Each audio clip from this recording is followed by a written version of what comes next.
The little girl's voice trembled as she uttered those heartbreaking words. "Stepmom said I'm not allowed to eat today." No child should ever have to beg for food. Yet here she was, her innocent plea catching the attention of someone who could change everything. What happened next would transform not just her life, but the lives of everyone involved in ways no one could have predicted. Before we begin, make sure to subscribe to the channel and comment where you are watching from. The spring sun beat down mercilessly on the pristine grounds of Hazel Ridge Academy. Grace sat alone on a stone bench, her navy uniform hanging loose around her small frame, collarbones visible beneath the crisp collar. Her eyes remained fixed on the lunchroom windows where children laughed and ate, their movements animated and carefree. Ms. Peterson, a young teacher with a clipboard, approached with concern etched across her face. "Grace, aren't you going to eat lunch today?" The bell rang 15 minutes ago. The child looked up, her face a careful mask of politeness. "I can't," she whispered, fingers fidgeting with the hem of her skirt. "Stepmom said I'm not allowed to eat today." The teacher's laugh was automatic, uncomfortable. "Oh, Grace, what an imagination! Rochelle wouldn't say such a thing." She patted the girl's shoulder. "Come on now. Your lunch is probably in your backpack. You just forgot." Grace didn't argue. She simply nodded, the practiced response of a child who had learned that insistence led nowhere. What neither noticed was Dorian Lang standing 20 feet away, his hand frozen midway through signing a donation check for the school's scholarship fund. At 42, the reclusive millionaire rarely visited Hazel Ridge in person, preferring to conduct his philanthropy from a distance. But today, something had drawn him to deliver the check himself. Now he understood why. The child's words hit him like physical blows. Not allowed to eat today. 5 simple words that catapulted him back 30 years to a group home where food was weaponized, withheld as punishment, used as control. Dorian watched as the teacher walked away, already distracted by other duties. His fingers tightened around the leather portfolio in his hands. The girl hadn't moved from the bench, her gaze still locked on the lunchroom. Hunger written in every line of her body. The final bell rang, signaling the end of lunch period. Children poured from the cafeteria, racing toward classrooms. Grace stood slowly, her movements deliberate, as if conserving energy. When she took a step, her knee buckled slightly. Too weak to run, Dorian felt something crack inside him, the careful wall he'd built between his past and present. Without conscious thought, he pulled out his phone and canceled his afternoon meetings. He couldn't leave. Not now. Not when those 5 words echoed in his mind. A perfect mirror to words he'd once spoken himself. Not allowed to eat today. As Grace disappeared into the school building, Dorian Lang made a decision that would alter the course of both their lives forever. Dorian Lang's black sedan pulled away from Hazel Ridge Academy, but he couldn't escape the image burned into his mind. Those hollow cheeks, those resigned eyes. Grace's quiet words echoed in his thoughts. "Stepmom said I'm not allowed to eat today," stirring something primal within him. The memory of his own childhood hunger twisted like a knife, familiar and excruciating. He called his estate before he'd even reached the main road. "Ava, I need you to prepare something special. Something a child would love, but nutritious. Use the good china." 45 minutes later, Dorian returned to the school carrying a handcrafted wooden box lined with midnight blue silk. Inside rested a porcelain plate bearing a perfectly arranged meal, a turkey sandwich cut into triangles, fresh strawberries, homemade potato chips, and a small chocolate pudding.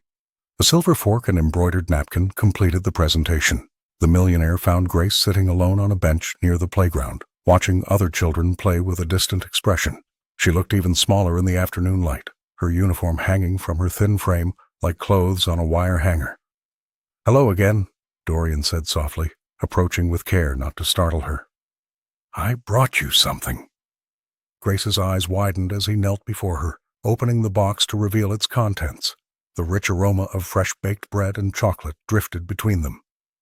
"This is for me?" she whispered, her voice barely audible above the distant shouts of playing children. "Yes. My chef made it especially for you." He placed the box beside her on the bench. "You can eat as much or as little as you want." Her small fingers trembled as she reached for the fork, hesitating before taking the smallest possible bite of sandwich. The taste seemed to surprise her. Her eyes closed momentarily as she chewed with deliberate slowness. "From now on," Dorian said, his voice thick with emotion, "you'll never go hungry again." I promise." Grace didn't respond with words. Instead, she took another bite, then another, savoring each morsel as if memorizing its flavor. She ate methodically, carefully, like someone accustomed to making food last. When she finally looked up at him, something had changed in her expression, a tiny spark where before there had been only resignation. "Thank you," she said, folding the embroidered napkin with precise movements. Dorian nodded, fighting back the memories of his own hungry nights. In this child's careful eating, her reverence for each bite, he recognized himself and made a silent vow that Rochelle's control over this little girl's nourishment would end, whatever it took. Dorian Lang couldn't sleep that night, Grace's hollow eyes haunting his dreams. By morning, he'd made his decision. Using his connections at the Department of Child Services, he discreetly filed for an emergency wellness check at Grace's residence. He didn't want to cause a scene, just ensure the child was safe. 2 days later, social workers arrived at Rochelle's immaculate 2-story home in the upscale neighborhood of Maplebrook. The timing couldn't have been worse for Dorian's purposes. Somehow, Rochelle had received advance warning. Every surface in the house gleamed as if freshly polished. The refrigerator, suspiciously well-stocked, displayed an array of fresh produce, organic milk, and child-friendly snacks. "I'm shocked by these allegations," Rochelle told the inspectors, her voice a perfect blend of concern and indignation. She wore a tasteful cashmere sweater and pearl earrings, the picture of suburban respectability. "Grace has always been a picky eater. We've been working with a nutritionist." The social workers nodded, making notes as they toured the spotless kitchen. One opened cupboards filled with healthy snacks while another examined Grace's bedroom, finding clean clothes neatly folded in drawers. Grace herself stood in the doorway between the kitchen and living room, watching the proceedings with wary eyes. When asked direct questions, she answered in monosyllables, her gaze frequently darting to her stepmother. "Do you always have enough to eat, sweetie?" asked the female inspector, kneeling to Grace's level. The child hesitated, then nodded slowly. "Yes, ma'am." "Grace has been through so much," Rochelle interjected, placing a gentle hand on the girl's shoulder. Grace didn't flinch, but Dorian would have noticed how she subtly leaned away from the touch. "Losing her father last year affected her appetite. We're working through it together. The inspection lasted 45 minutes. The social workers found nothing actionable. No visible bruises, no obvious signs of malnourishment, no concrete evidence of neglect. The house was clean, the pantry full, the child appropriately dressed. On paper, everything appeared normal. We'll file our report, but I don't see any immediate concerns," the lead inspector told Rochelle at the door. When Dorian received their findings, he crushed the paper in his fist. He knew what he'd seen in Grace's eyes, the same hunger he'd recognized from his own childhood. Rochelle had orchestrated a perfect performance, but the millionaire wasn't convinced. If the system wouldn't help Grace, he would find another way. He picked up his phone and called his lawyer. This was just the beginning. Dorian Lang couldn't sleep that night, Grace's hollow eyes haunting his dreams. By morning, he had formulated a plan. 3 phone calls and 1 substantial donation later, Hazel Ridge Academy enthusiastically approved his proposal for a reading mentorship program, a respectable excuse to bring Grace to his estate twice weekly. "It's purely educational," the principal assured Rochelle over the phone, emphasizing the prestige of having a student selected by such a prominent philanthropist. Rochelle could hardly refuse without raising suspicions, especially with several board members listening in. The following Tuesday, Grace arrived at Dorian's estate, her small frame dwarfed by the circular driveway. She clutched her backpack tightly, eyes widening at the sprawling gardens surrounding the mansion. "Welcome to my home," Dorian said gently, keeping a respectful distance. "I thought we might read in the sunroom today." Ava, his private chef, had prepared a spread that made Grace freeze in the doorway. The aroma of freshly baked biscuits filled the air, alongside a colorful array of collard greens, sweet potatoes, and golden cornbread. "I made a little something," Ava explained with a warm smile. "Reading makes me hungry." Grace looked to Dorian for permission, her fingers trembling slightly. "Please, help yourself," he encouraged. "Books are always better with snacks." That first afternoon established a pattern. They would read together, classics, adventure stories, poetry, but the real healing happened around food. Ava taught Grace the stories behind each southern dish, explaining how her grandmother had passed down recipes that sustained their family through hard times. "Food isn't just eating," the chef would say, guiding Grace's small hands as they kneaded dough together. "It's memory and love made visible." Week by week, subtle changes appeared. Grace's uniform began to fit properly. Color returned to her cheeks. Most remarkably, her laughter, tentative at first, then increasingly confident, echoed through the sunroom during their sessions. One afternoon, Dorian noticed Grace sketching while he read aloud. He paused, watching as her pencil moved across the paper with surprising skill. "May I see?" he asked.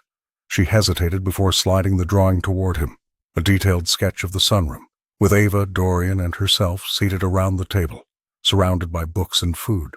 The care she'd taken with each detail spoke volumes. "This is beautiful," Dorian said, genuinely impressed. The following session, he had art supplies waiting. Grace's drawings became more elaborate, revealing through images what she couldn't yet express in words. Landscapes, animals, and fantastical scenes flowed from her pencils, each one a window into her inner world. The reading mentorship had become something far more significant, a lifeline. Dorian Lang noticed it the third time Grace visited his estate. As the afternoon reading session concluded, and Ava had packed away the remnants of their shared meal, the little girl lingered by the kitchen counter. When she thought no one was watching, her small hands quickly slipped 2 wrapped cookies and an apple into the front pocket of her backpack. The millionaire pretended not to see, busying himself with organizing books. This continued over the next few visits. A dinner roll here, a granola bar there, always when Grace believed herself unobserved. Each stolen morsel disappeared into her bag with practiced stealth. After their 6th session, as Ava drove Grace home, Dorian examined the kitchen. The chef had begun leaving extra snacks out, portable, easily hidden items, without comment. She had noticed too. "She takes food every time," Ava said quietly when she returned.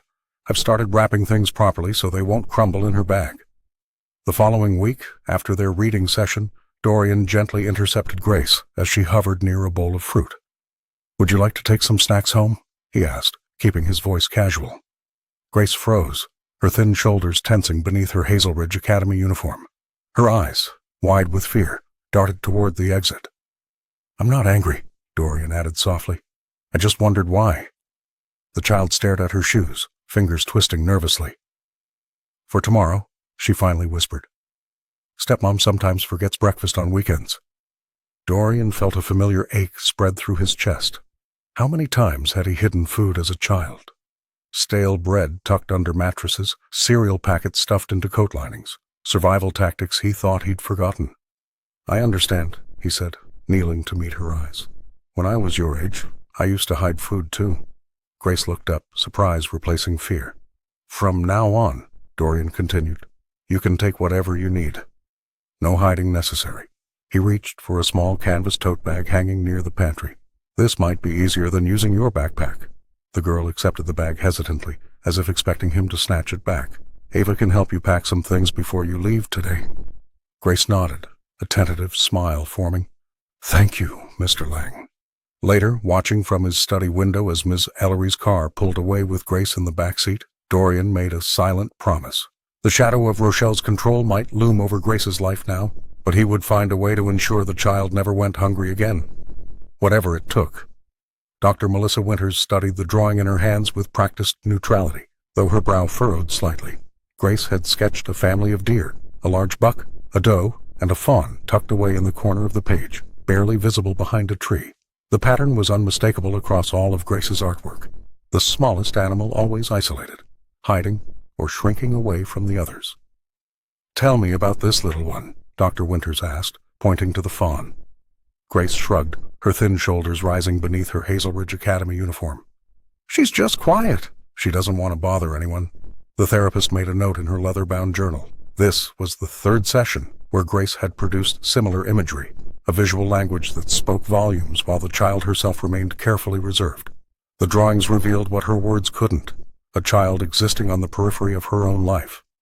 Meanwhile, at Dorian's estate, Ava Martinez was guiding Grace's small hands through the process of kneading dough. The kitchen smelled of cinnamon and vanilla, warm scents that seemed to wrap around the child like a blanket. "My grandmother taught me this recipe when I was even younger than you," the chef explained, her voice gentle as she helped Grace flatten the dough. "She said food made with love tastes better than anything from a fancy restaurant." Grace nodded, concentration etched across her face as she pressed her palms into the soft mixture. For the first time in months, she wasn't counting the bites or saving portions for later.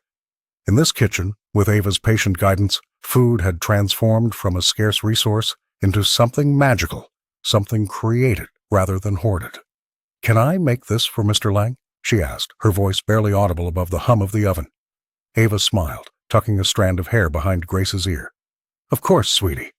He'll love it because you made it." The child beamed, a rare, unguarded expression that Dorian, entering the kitchen, caught sight of.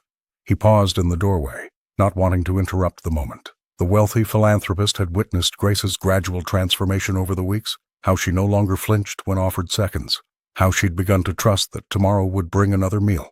Dr. Winters had shared her concerns with him after their last session. "The drawings tell a story she can't verbalize yet," the therapist had explained. "But she's healing.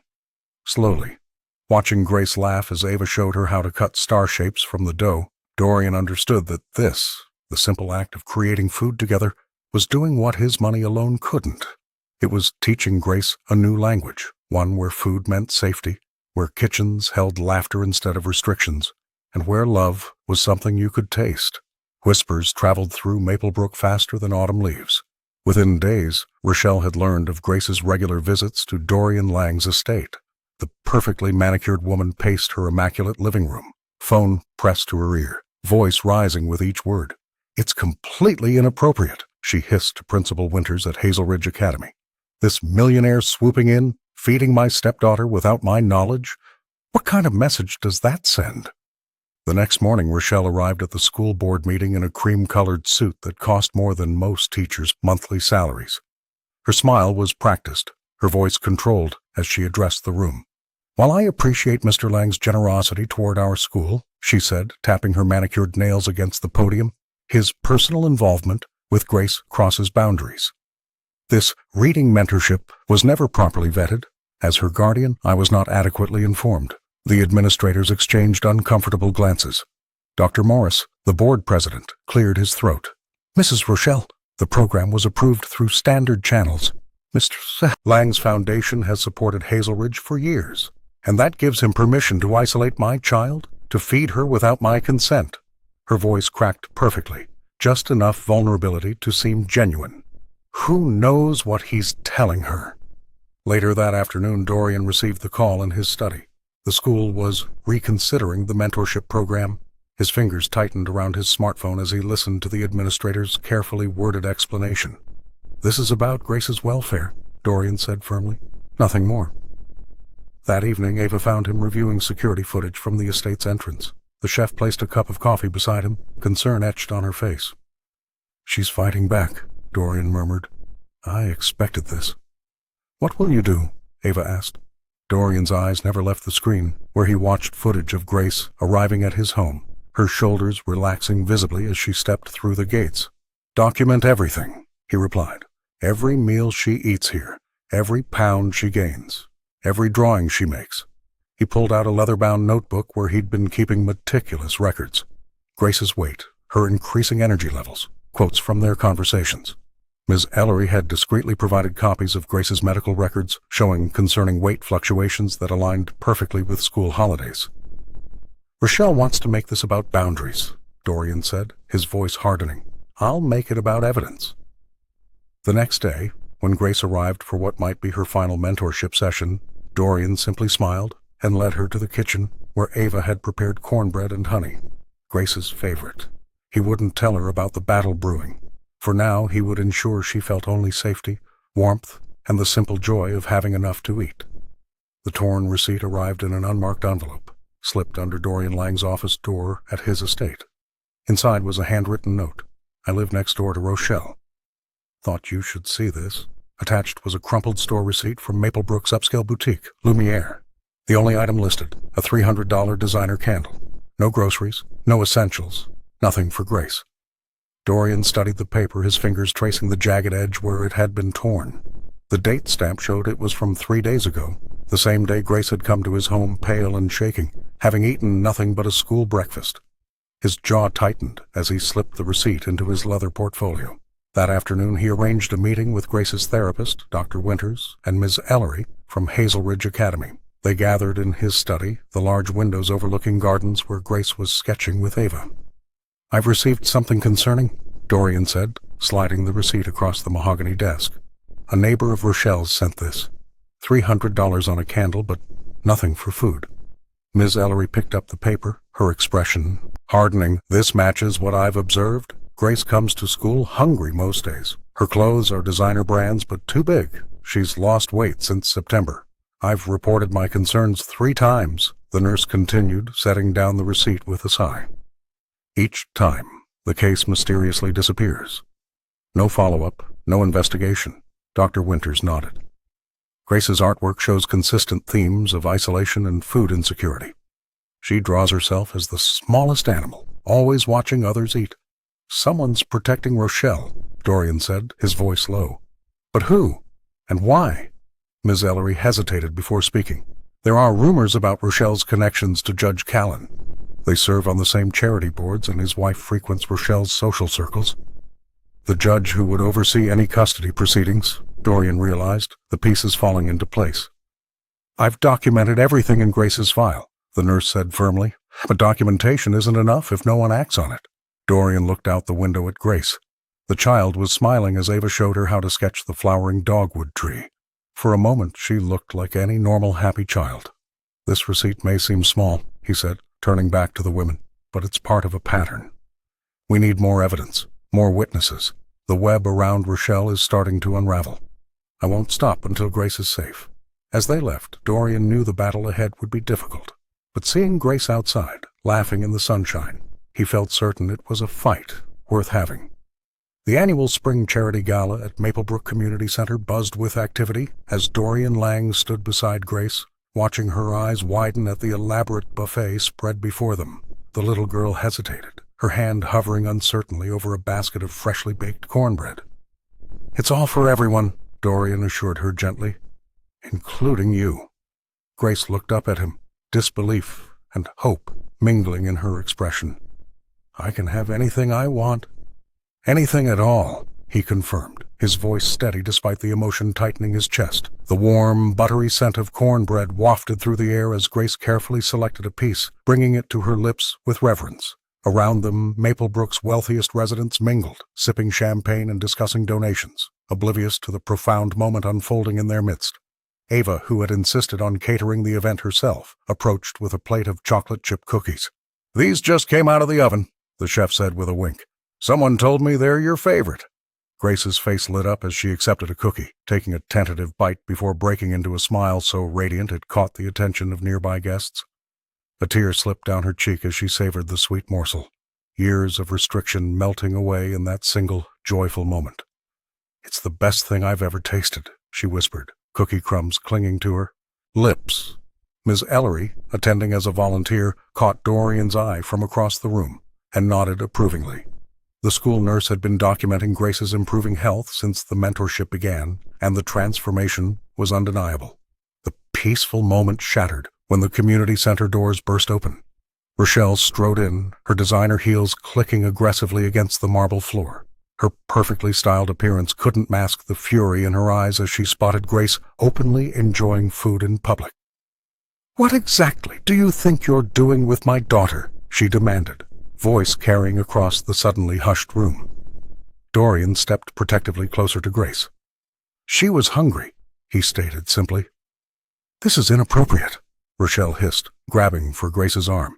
"We're leaving immediately." The girl flinched, instinctively clutching her half-eaten cookie.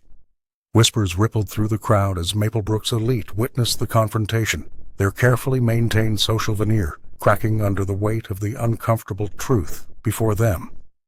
"Actually," Dorian said calmly, producing a document from his jacket pocket, "Grace is here with my legal permission. Perhaps we should discuss this privately." Rochelle's gaze darted around the room, suddenly aware of the many eyes watching, judging. Her mask slipped momentarily, revealing something dark and calculating beneath. "This isn't over," she whispered before composing herself and exiting with a forced smile. Grace looked up at Dorian, her small hand finding his. "Can I still have another cookie?" "As many as you want," he promised, knowing the battle had only just begun. The Maplebrook courthouse fell silent as Judge Harrison delivered his ruling. Temporary guardianship is granted to Dorian Lang, effective immediately. Dorian exhaled slowly, his shoulders relaxing for the first time in hours. Across the aisle, Rochelle's perfectly manicured nails dug into the wooden barrier before her, the first visible crack in her polished facade. "This is outrageous," she hissed, her voice carrying through the courtroom.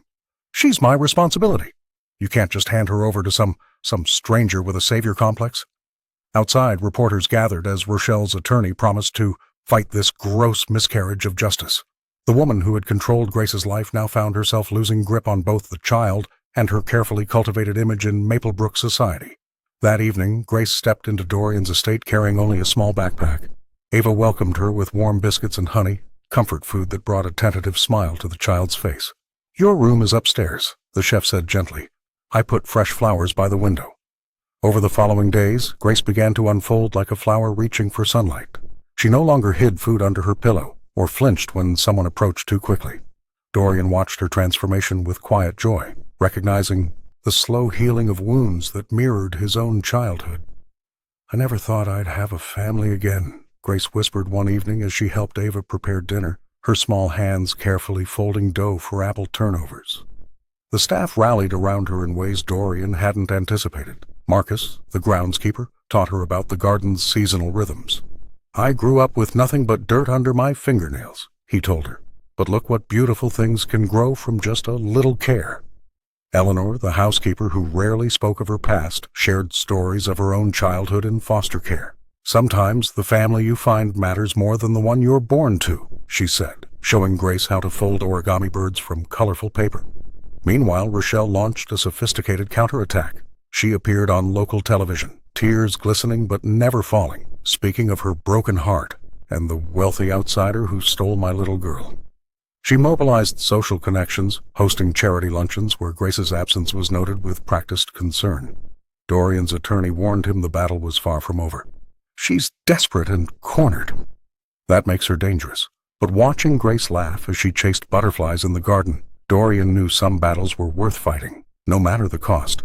For the first time in years, both he and Grace were beginning to understand what home truly meant. The autumn breeze swept through the estate gardens as Dorian Lang walked the cobblestone path, seeking solace after another tense day of legal meetings. The custody battle for Grace was taking its toll, each day bringing new challenges from Rochelle's aggressive legal team. The millionaire paused when something caught his eye, a folded piece of paper tucked beneath a decorative stone near the rose bushes. Curious, he knelt down and retrieved it. Inside was a child's careful handwriting. "Thank you for the pancakes with strawberries. I never had them before." It was signed simply, "Grace." Dorian's brow furrowed as he pocketed the note and continued walking. Near the fountain, he found another, this one thanking him for letting me have seconds without asking. By the garden bench, a third note expressed gratitude for not being mad when I spilled my milk. As darkness fell, Dorian discovered 7 more notes hidden throughout the garden. Each one documented simple acts of kindness that most would take for granted. A bedtime story, a nightlight left on, a Band-Aid placed with care, permission to use colored pencils without restriction. The final note, found beneath the oak tree where Grace often read books, simply said, "Thank you for believing me when nobody else did."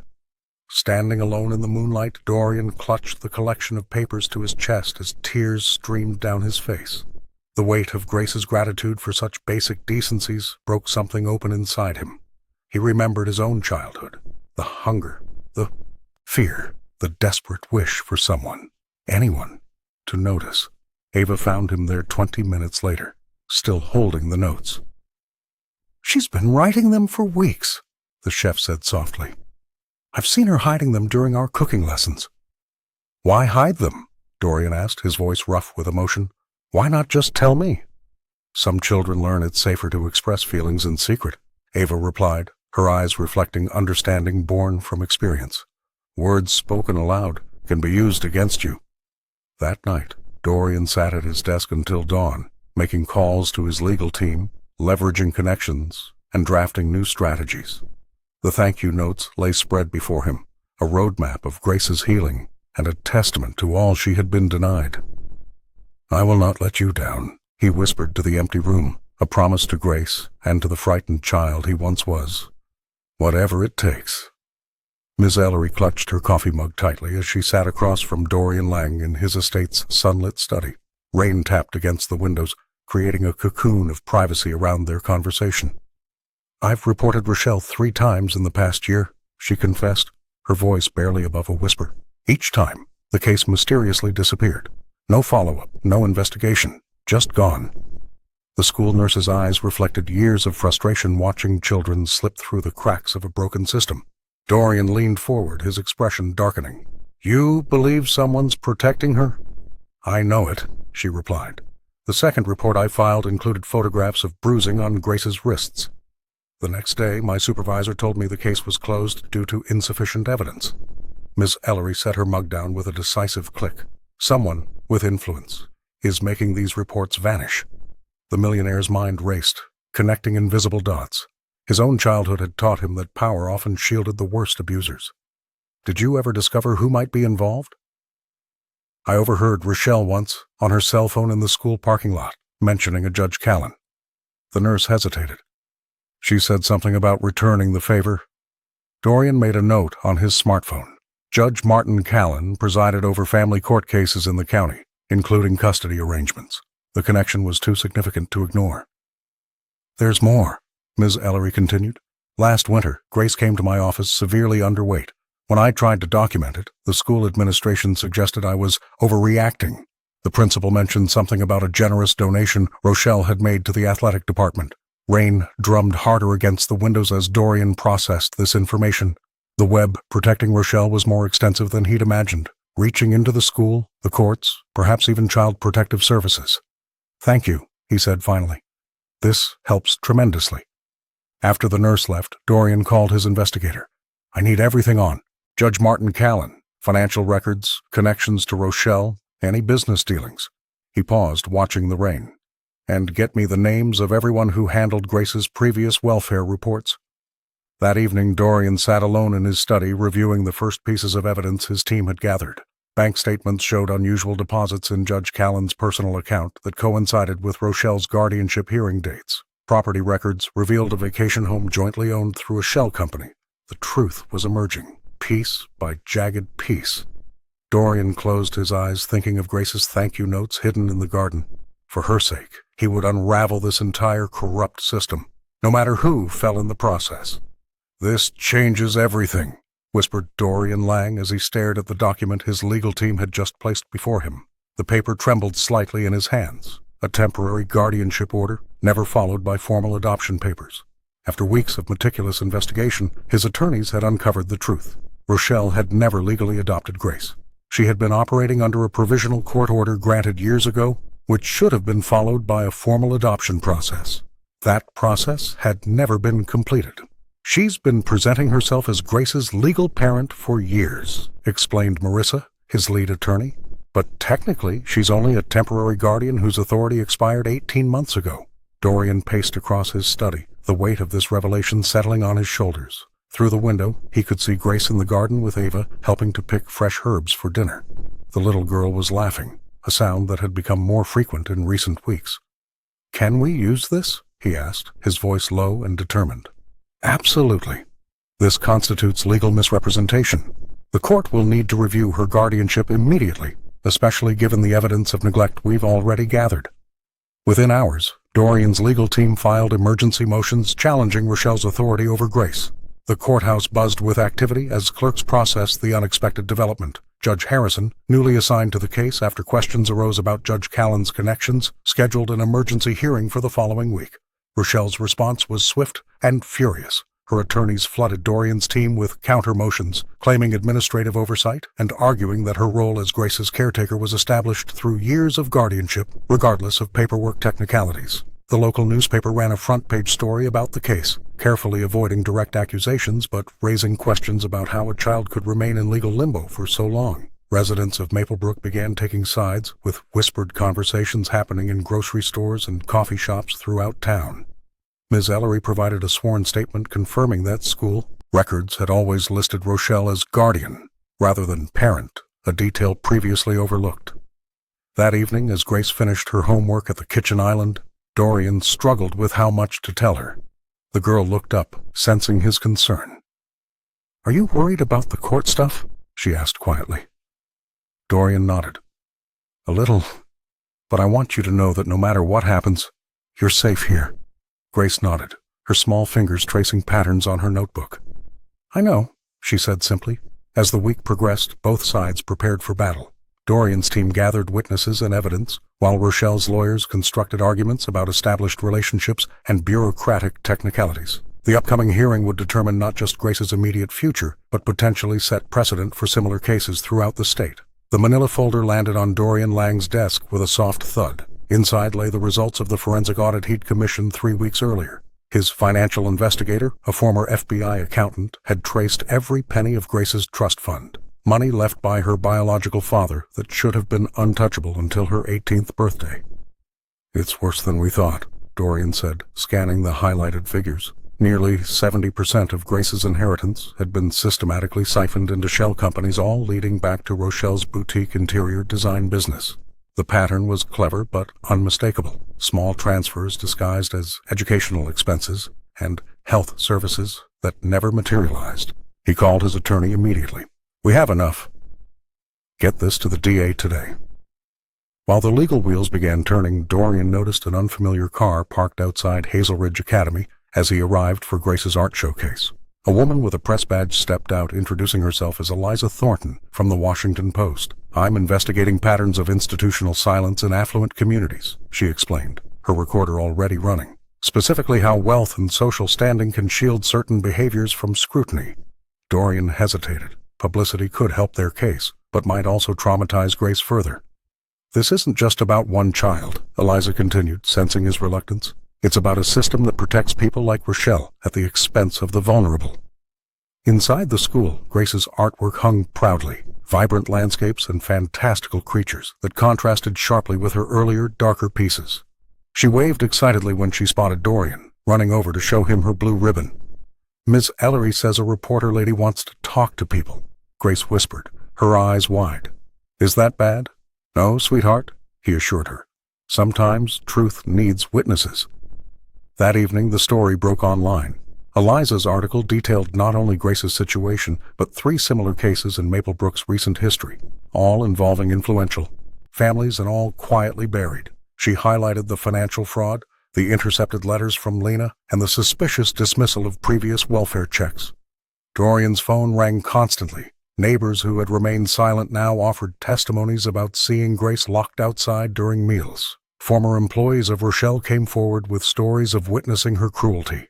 The next morning, Ava prepared Grace's favorite breakfast, blueberry pancakes shaped like stars. As they ate on the sunlit terrace, Dorian received a text from his attorney. Arrest warrant issued for financial fraud. Custody hearing expedited. Grace looked up from her plate, syrup dotting her chin. "Is something good happening?" Dorian nodded, his throat tight with emotion. "Yes, something very good." The autumn leaves were falling when Lena Parker arrived at Dorian Lang's estate, her thin frame leaning heavily on a cane. The security team called Dorian immediately, and he found himself face to face with a woman whose eyes mirrored Grace's in a way that made his heart stop. "I'm her mother's sister," she explained, voice raspy from what Dorian would later learn was advanced lung cancer. "I've been trying to find Grace for almost 2 years." In the estate's sunlit sitting room, Lena trembled as she pulled out a stack of returned envelopes. Each bore Grace's name, each marked "Return to Sender" in Rochelle's precise handwriting. The aunt's eyes filled with tears as she explained how her sister, Grace's mother, had made her promise to watch over the child if anything happened. "I got sick right after my sister died," Lena said, her hands shaking as Ava brought her tea. "By the time I recovered enough to look for Grace, Rochelle had already taken guardianship and moved to Maplebrook. Every letter I sent, every call I made, she blocked them all." Dorian listened intently, recognizing the truth in her words and the unmistakable family resemblance. When Grace came home from school that afternoon, her reaction removed any lingering doubt. The little girl froze in the doorway, staring at Lena with wide eyes before whispering, "You look like my mom's pictures." Their reunion was tender and tearful.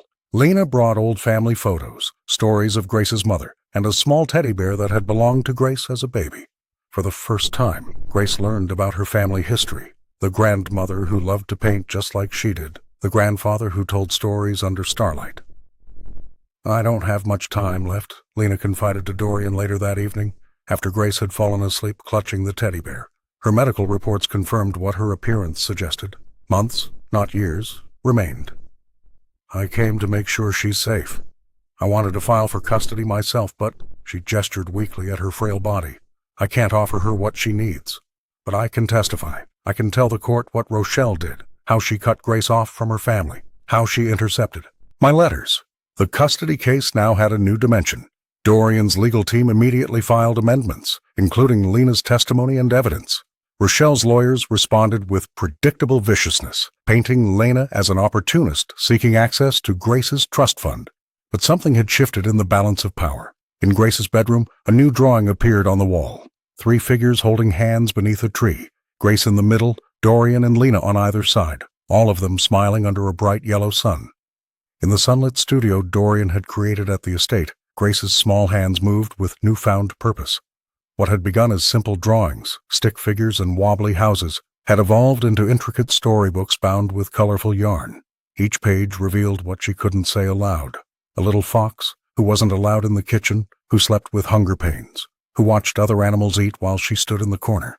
"This is beautiful work," Dorian Lang said, carefully turning the pages of her latest creation.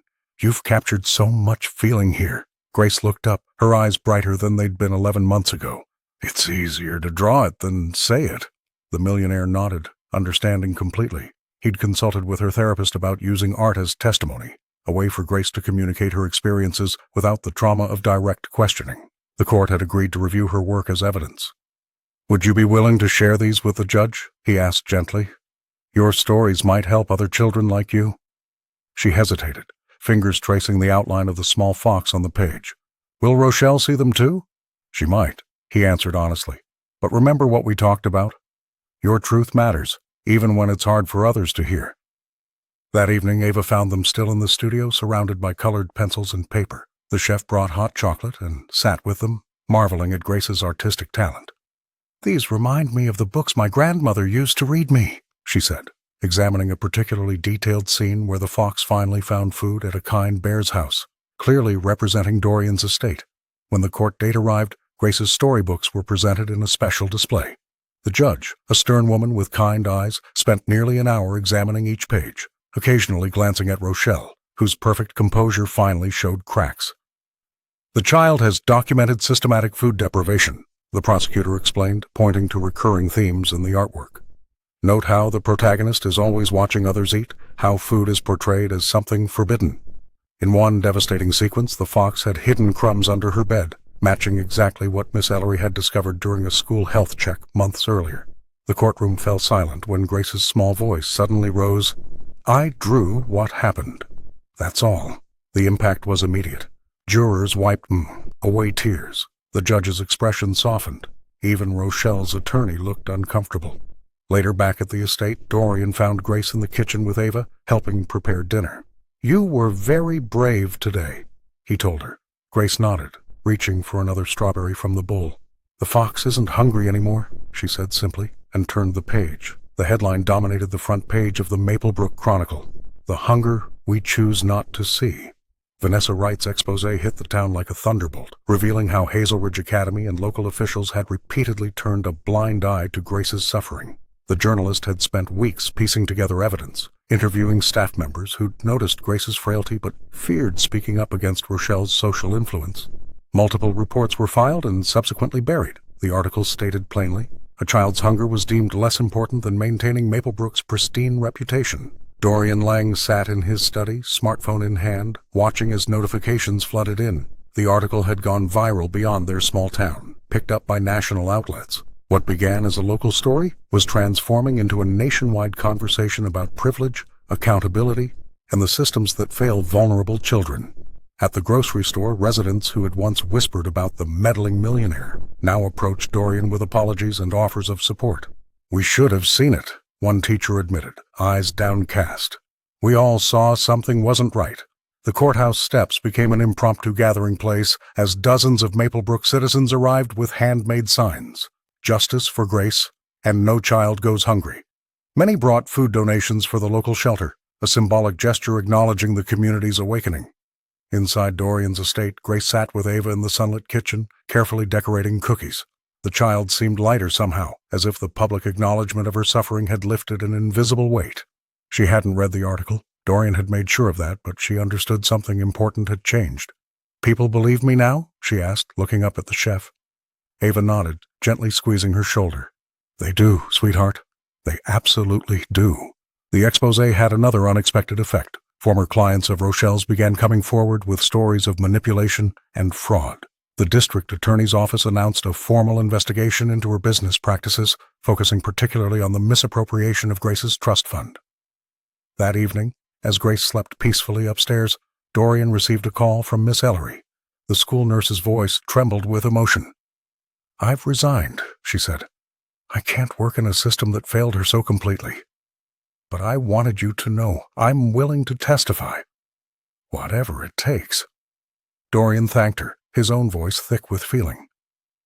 What had begun as one man's intervention had blossomed into a community's reckoning. For the first time since arriving in Maplebrook, he no longer felt like an outsider. He was simply one of many standing up for a child who deserved better. And finally the town was standing with him. The courtroom fell silent as the district attorney presented the documents. Rochelle Westwood's temporary guardianship of Grace had never been legitimate. It had been granted through a personal favor from Judge Harold Callan, whose investment portfolio showed substantial holdings in 3 of Rochelle's business ventures. "Your Honor, we have evidence of judicial misconduct that directly affected the welfare of a minor," the prosecutor announced, her voice steady as she displayed bank statements and meeting records on the projection screen. Grace sat beside Dorian Lang in the gallery, her small hand clutching his as the truth unfolded. The young girl's eyes widened at the mention of her name, but she remained composed, drawing strength from the man who had become her protector. The state attorney general's office immediately reopened the case, placing Judge Callan under formal investigation. Cameras flashed outside the courthouse as the disgraced judge was escorted to his vehicle, his face hidden behind a legal folder. But the revelations didn't end there.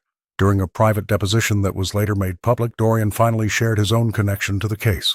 25 years earlier, he had been a resident at Pinewood Group Home, a facility run by Elaine Westwood, Rochelle's older sister. "I was 11 when I escaped," Dorian testified, his normally confident voice wavering. "We were starved as punishment. Sometimes for days. The state investigation was buried. The Westwood family has been getting away with this for decades." Photographs of a young, emaciated Dorian were entered into evidence, alongside documentation of complaints against Pinewood that had mysteriously disappeared from county records. The millionaire's childhood trauma mirrored Grace's suffering with haunting precision. The Maplebrook Daily ran the story on its front page, "Local philanthropist's mission to save Grace, born from personal trauma." Residents who had initially viewed Dorian as an outsider meddling in town affairs now rallied behind him. Social media exploded with support, the hashtag Justice for Grace trending nationwide. Ms. Ellery organized a candlelight vigil outside Hazel Ridge Academy, where hundreds gathered in solidarity. "This isn't just about one child anymore," the school nurse told reporters. "This is about breaking the cycle of abuse that's been protected by wealth and connections for too long." At Dorian's estate, Ava prepared comfort food as news crews camped outside the gates. The chef moved quietly around the kitchen, watching Grace create a new drawing, this one showing 2 figures standing tall against a storm. "Is that us?" Dorian asked softly, joining them at the table. Grace nodded, adding a small sun breaking through the clouds. "They can't hurt anyone else now," she whispered, her voice stronger than it had ever been. Snowflakes drifted past the windows of Maplebrook's Grand Hall as Grace stepped onto the podium. The Winter Charity Gala, an annual tradition that once represented everything Rochelle had valued, now served as a testament to how much had changed in 11 months. The little girl who once sat hungry outside Hazel Ridge Academy now stood before the town's most influential citizens, her navy blue dress no longer hanging from her frame but fitting perfectly. "Thank you for coming tonight," Grace began, her voice clear, despite the microphone standing taller than she did. "This year taught me that sometimes help comes from unexpected places." Her eyes found Dorian in the crowd, who nodded encouragingly beside Ava. The chef had spent the afternoon teaching Grace how to make the miniature cornbread muffins being served at every table. As she continued her speech, the audience leaned forward, captivated by her quiet confidence. Several attendees dabbed at their eyes when she spoke about how food had become more than sustenance. It had become a language of care. The journalist who had exposed Maplebrook's culture of silence sat in the back, notebook open, documenting the transformation. Just as Grace finished, a thunderous applause. A commotion erupted near the entrance. Rochelle strode in, immaculately dressed as always, clutching a leather portfolio. The room fell silent as she made her way toward Dorian, her heels clicking against the marble floor. "I have something you should see," she announced loud enough for nearby tables to hear. "New evidence. My attorneys filed it this morning." She thrust the documents forward, her composed facade barely concealing her desperation. Dorian accepted the papers calmly, scanning them while keeping one protective hand on Grace's shoulder. The little girl stiffened but didn't shrink away, a small victory in itself. "A distant cousin, claiming guardianship rights," Dorian said, his voice level. "Someone no one has ever met or heard from before tonight?" Ms. Ellery, seated at a nearby table, exchanged glances with the school principal. The nurse had become one of Grace's strongest advocates, her medical records forming crucial evidence in the ongoing case. "The final hearing is set for Tuesday," Rochelle announced to the room, rather than just to Dorian. "The judge will see that blood relations matter more than money." As she turned to leave, Grace stepped forward. "I made extra muffins," she said, offering a napkin-wrapped cornbread to her former guardian. "Everyone should have enough to eat." The gesture, so simple yet profound, left Rochelle speechless. By morning, the entire town was talking about the exchange, and when Tuesday came, the courthouse couldn't contain all who wanted to witness the final chapter of a story that had changed Maplebrook forever. The courthouse buzzed with tension as every seat filled for the final hearing. Journalists lined the back wall, smartphones capturing the moment when Grace's future would be decided. The judge, a stern woman with silver-rimmed glasses, called the room to order. Dorian Lang sat beside his attorney, his face a mask of calm determination. Across the aisle, Rochelle smoothed her designer dress, her practiced smile never reaching her eyes. "The court will now review the evidence," announced the judge as Grace's storybooks were presented. Page after page of childlike drawings told a story words couldn't. Empty plates, locked refrigerators, a small figure curled in corners while adults feasted nearby. The courtroom fell silent as the images spoke volumes. Even those who had supported Rochelle shifted uncomfortably in their seats. "These are clearly fantasies," Rochelle argued when her turn came, her voice honeyed with practiced charm. "Children have vivid imaginations." But the financial records told another story. The forensic accountant methodically detailed how Grace's trust fund had been systematically drained to finance Rochelle's business ventures and luxury purchases. $300 for a candle, he noted, while school records show the child lost 11 pounds in 4 months. Ms. Ellery testified next, her voice steady as she described Grace's frequent visits to the nurse's office for dizziness and fatigue. "I reported my concerns 3 times, the school nurse stated firmly. Each case was mysteriously closed without investigation. When Judge Callan's connections to Rochelle were presented, murmurs rippled through the courtroom. The evidence of corruption was damning. Throughout it all, Grace sat quietly beside her court-appointed advocate, her eyes occasionally finding Dorian's for reassurance. Ava, seated directly behind them, leaned forward occasionally to whisper words of encouragement. "Would Grace like to address the court?" the judge finally asked. The room hushed as the little girl stood. No longer the frail child who had whispered about hunger outside Hazelridge Academy, she spoke with quiet dignity. "I don't want to be hungry anymore," she said, her voice clear despite its softness. "I want to stay where food means love." Tears glistened in Dorian's eyes as the judge delivered her verdict. Full custody granted to Dorian Lang, with criminal investigation recommended for Rochelle's financial fraud and child neglect. 2 weeks later, as autumn leaves fell across Maplebrook, Lena passed peacefully in hospice care. Her final words to Dorian had been ones of gratitude, for giving Grace what she herself couldn't. That evening, Grace placed a handmade card on the kitchen counter at Dorian's estate. Inside, a simple drawing. A family gathered around a table filled with food, everyone smiling. Below, in careful letters, "Home."